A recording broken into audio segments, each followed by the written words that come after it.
Coba ceritakan bagaimana tanggal 8 sampai akhirnya saudara berangkat ke Jambi. Waktu itu tanggal 8 saya ada di kosan dan kebetulan baru bangun itu sekitar jam setengah 6 sore. Jam 7 malam lewat itu Bang Daden nelpon saya menanyakan, Reza kamu di mana? Katanya gitu. Saya bilang saya ada di kosan. Daden itu siapa? Daden itu setahu saya ajudan Pak FS. Oke, terus? Menanyakan kamu di mana? Saya di kosan Bang. Langsung beliau juga, Bang Daden juga sempat nanya, apakah kau ada megang senpi nggak Jah? Katanya gitu. Bagaimana? Ada megang senpi atau tidak? Oh, oke.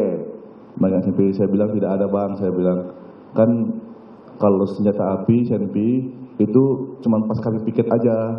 Nggak pernah kami bawa, tinggal di pos penjagaan. Karena itu barang inventaris. Oh gitu ya. Yaudah nanti kau langsung ke biro propos ya. Pada waktu Daden menghubungi kamu, dia bilang bagaimana? Dia bilang langsung, oh yaudah nanti kamu langsung ke biro propos Mabes. Oke. Ada yang nunggu. Ada yang nunggu, tidak diketahui siapa? Belum tahu. Oke, singkat cerita terusan saudara ketemu Daden, sempat ketemu Bang Daden di Saguling. Gara-gara saya mau ngambil pakaian PDL saya di laundry. Ketemu di Saguling, di situ dia tanya, kok belum pergi Jah? Katanya.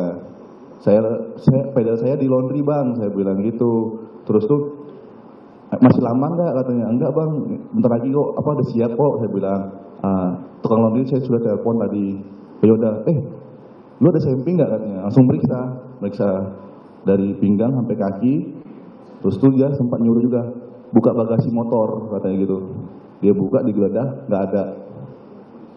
Oke, terus? Terus tuh dia sempat langsung nyuruh, yaudah buruan deh ambil PDL-nya, biar langsung ke biro propos. Cepet ya, buruan sudah ditungguin tuh, katanya gitu. Kalau sampai sana kabarin gua lagi, katanya gitu. Oke, kemudian saya langsung berangkat ke Mabes. Sampai Mabes saya nanya ke piket penjagaan biro propos. Saya bilang, Bang izin saya ke sini disuruh ajudan Pak Ferdi Sambo, Bang Daden. Oh yaudah langsung naik ke lantai 3 aja ke ruang pemeriksaan. Saya naik ke lantai 3, cuman di sana ada beberapa ruang pemeriksaan, jadi saya tidak tahu, saya turun lagi ke lantai 2, saya telepon Bang Daden langsung bilang, oh ya tunggu. Pas itu dimatiin teleponnya via WhatsApp, dia ngirim nomor anggota juga, terus senior saya juga itu nemani saya. Dia bilang, oh yaudah naik ke lantai 3, ntar aku disamperin, saya nunggu, duduk di lantai 3, turun ke lantai 1, duduk lagi dekat penjagaan biro propos, pindah lagi ke kantin biro propos, duduk lagi, nunggu lagi, baru masuk ke dalam satu ruangan, saya tidak tahu ruangannya, di situ saya bertemu dengan Pak Beni Ali. Beni Ali, jam berapa itu tepatnya saudara ketemu dengan saudara Beni Ali? Saya kurang pasti ingatnya yang mulia, tapi jam 8 lewat setahu saya. Jam 8 lewat. Oke, kemudian di situ Beni Ali menanyakan terlebih dahulu apakah saya adik kandung dari almarhum, katanya, adik kandung dari Nofriansah Yosua. Ya. Saya bilang, siap, ya jenderal, saya bilang. Terus tuh, abang kamu telah almarhum. Saya terkejut, terus tuh jenderal tersebut mengatakan kronologinya, menceritakan semuanya. Saya hanya cuma terdiam. Terus kronologinya itu apa saja? Kronologinya diulangin.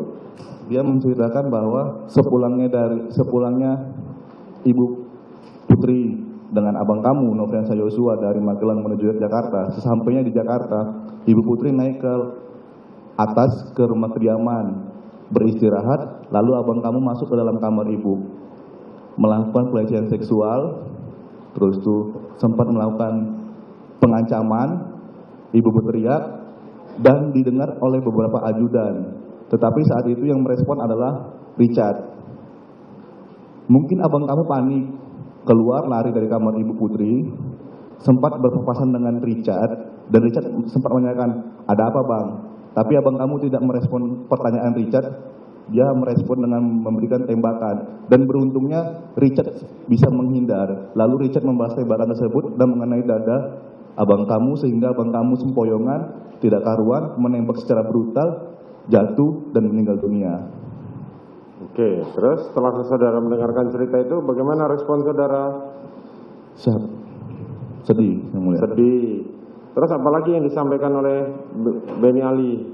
Terus sampai saat itu Pak Beni Ali menceritakan lagi bahwa saat ini abang kamu akan dibawa ke Rumah Sakit Keramat Jati untuk dilaksanakan otopsi. Nah, dan kamu nanti bisa ke Rumah Sakit Keramat Jati juga untuk melihat abang kamu. Oke, terus setelah itu apa yang dilakukan? Saat itu saya masih menunggu lagi, setelah Pak Beni Ali keluar saya menunggu lagi, yang mulia. Menunggu, oke. Menunggu, lalu saya saat menunggu sekitar berapa menit, setengah jam mungkin, yang mulia, saya masuk ke dalam satu ruangan lagi. Itu ada Pak Beni Ali lagi, ada Pak Sesro Propos, lalu ada Pak Hendra Kurniawan, ada Kayanma, dan ada Pak Leonardo Simatupang. Oke. Di ruangan tersebut Pak Beni Ali kembali lagi menceritakan kronologi yang sama waktu itu saat bertemu dengan saya berdua saja. Cerita yang sama tadi diulang lagi? Siap. Oke, terus? Setelah dari situ saya keluar lagi dari ruangan itu, kembali ke ruangan yang awal saya bertemu dengan Pak Beni Ali, menunggu lagi sekitaran jam 11 lewat baru saya bisa berangkat ke Keramat Jati.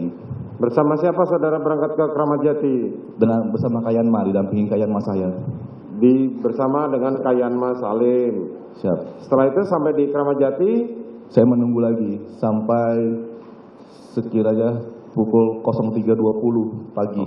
Oh, sampai 03.20. Oke, terus? Saat itu saudara Salim masih mendampingi saudara? Masih. Terus? Saat itu saya meminta izin sama Kayanma saya bilang sebelum pukul 03.20, sebelum dokter forensik keluar dari ruangan, saya sempat minta izin sama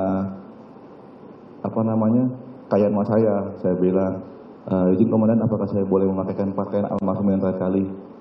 Coba kamu tanya sama propos yang bertanggung jawab di sini, katanya begitu, yang mengamankan sini. Terus tuh saya tunggu dokter forensik keluar, saya menanyakan sama dokter itu, beliau nanya, Bapak adiknya almarhum ya? Benar dokter, saya adik kandungnya. Oh ya, ini otopsi baru selesai 20 menit yang lalu. Sekarang sedang dilakukan pembersihan terhadap luka-luka pada almarhum karena ada beberapa lubang bekas tembakan. Saat dokter itu berkata demikian, ada pangkat kombes yang menepuk bahu dokter tersebut. Saya lupa namanya, yang mulia. Terus tuh kombes tersebut mengatakan cukup dok, lalu menarik keluar dari pintu lobi. Mereka berdua mengobrol. Saya tunggu lagi, saya samperin dokter tersebut, saya bilang, izin dokter, apakah saya boleh memakaikan pakaian almarhum untuk terakhir kalinya? Dokternya bilang, boleh, kan kamu, bapak kan saudara kandungnya. Terima kasih dok. Dokter itu keluar, pergi, saya nunggu beberapa menit, baru saya menghadap sama kombes propos tersebut. Saya minta izin, tapi saat pertama kali saya minta izin, propos itu dibilangnya, dah tunggu dulu sini dulu ya, katanya. Beliau masuk, berapa lama saya kurang tahu, keluar lagi, saya minta izin lagi, masih belum diperbolehkan, karena alasannya katanya masih lagi disuntik formalin. Majelis Hakim yang mulia, mohon izin, ada yang live Instagram dalam ruangan ini, yang live YouTube, Majelis Hakim. Mohon kepada teman-teman di sini, sesuai dengan ketentuan di KUHAP, setiap saksi dilarang saling berhubungan. Tolong jangan disiarkan secara live, atau kami keluarkan dari sini. Untuk aparat keamanan dalam, tolong diperiksa semua siapa yang masih live. Lanjutkan saudara saksi. Setelah Bapak Kombes itu bilang sedang disuntikan formalin, saya menunggu lagi. Saya lihat ada anggota yang membawa tabung formalin sudah selesai. Saya tanyakan lagi sama Kombes tersebut, saya bilang, izin komandan, apakah saya boleh memakaikan pakaian almarhum yang terakhir kali? Tunggu sini ya. Beliau masuk, nah itu masuknya yang terakhir itu lumayan lama yang mulia. Terus beliau keluar lagi, saya tanyakan lagi, saya minta izin lagi, izin komandan, apakah saya boleh? Saat itu dibilangnya, udah kamu tunggu sini aja, itu celananya lagi dipakaikan. Itu yang bilang sampaikan begitu siapa? Kombes tersebut. Kombes tersebut yang saudara tidak tahu namanya. Siap. Oke, kemudian? Itu lagi dipakaikan celananya, udah kamu tunggu sini aja. Bentar lagi selesai. Nah, saat beliau ngomong begitu, saya sedikit marah, Yang Mulia. Saya bilang, saya kan adik kandungnya satu-satunya di sini, Komandan. Saya keluarga satu-satunya yang ada di Jakarta. Bahkan saya masuk untuk pakaikan almarhum yang terakhir kali, Komandan. Saya bilang, udah kamu tunggu sini aja. Izin Komandan, saya ingin pakaikan pakaian almarhum yang terakhir kali. Ya udah nggak tahu, saya nggak tahu. Tanyakan saja sama tim forensiknya. Terus beliau pergi. Oke. Kapan tepatnya saudara memberikan keterangan, memberikan kabar kepada keluarga kalau abang saudara sudah meninggal dunia? Itu malam jam 9 lewat, saya lupa Komandan. Ya. Kepada siapa saudara menghubungi? Pertama kali sama Kak Yuni. Pada? Kak Yuni. Kak Yuni. Ya. Terus kapan saudara terhubung dengan orang tua saudara? Hari itu saya tidak ingat jamnya, Yang Mulia. Tidak ingat jamnya, tapi pada saat itu kemudian orang tua saudara ada bapak menghubungi bapak saudara. Iya. Apa yang disampaikan oleh bapak saudara? Saya sampaikan awalnya saya tidak ngasih tahu, saya cuma bilang abang sudah meninggal. Cuman mungkin saya utuskan nanti ada kabarin lagi Pak ya kalau sampai Jambi, saya bilang gitu. Yang Mulia terus tuh bapak mungkin karena penasaran nelpon terus.